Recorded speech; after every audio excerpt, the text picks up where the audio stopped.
नमस्कार सांग मैंने मोरी बुझिया जियो किचन चैनल को आपण मानक अनेक अनेक स्वागत। आपण माने तो मटन झोल बहुत प्रकार करिथिबे, थरे मो भली बनै देखंतु पूरा डेलीशियस टेस्ट। प्रथमे गोटे पात्र मांस तक को धोई सेथिरे लुण हल्दी गुंड लंका गुंड अदा रसुणर पेस्ट आउ किछि गोटा मसला दे गोळे किछि समय पय रखिदबा। वीडियोटी भलो लागिले वा आउ किछि नुआ रेसिपी पय लाइक कमेंट चैनल रे नुआ थिले सब्सक्राइब करिवे। एबे गोटे करेई नबा किछि सरिष तेल दबा। सरिष तेल गरम होला पर पियाज तक काटी रखिदबा। पियाज को दबा। पियाज टिके कलर हेबा परे अदा रसुण पेस्ट को दबा। मसला टिके कंचा स्मेल जिबा परे हळदी गुंड लंका गुंड नूण दबा। एबे ताको भलो भाबरे कसिबा। मसला जेते कसिबा सेते मांस टेस्ट होबो। देखंतु हम मसला केते सुंदर भाबरे कसी होउची ओ कलर मध्य हेइची। एबे हल्का पानी देई हम ताको मसला को आउ टिके कसिबा।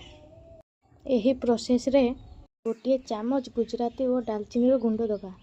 एही गुंड को थोड़े देकी देखंतु मांस तरकारी आमर एते टेस्टफुल होबो, थोड़े खाइले बार बार खाइबा को मन होबो। एबे आमर मसला रेडी हे गला। एबे मैग्नेट करितवा मांस गुडी को दबा। एबे मटन को मसला सहित भलो भाबरे मिसई दबा। ता ऊपर किछि मीट मसला देई भलो भाबरे घोड़ेई दबा। एबे आलू तक को सब दे दबा। ता सहित कसी घोड़ेई दबा। एबे घोड़े घोड़े नाड़ीबा। गोटे टमाटो दबा। मटन को भलो भाबरे कसिबा। देखंतु हम मांस भी सिझी गलानी। एबे पानी देई फुटई दबा। ए झोल प्रस्तुत हो। देखंतु रेडी हे गला।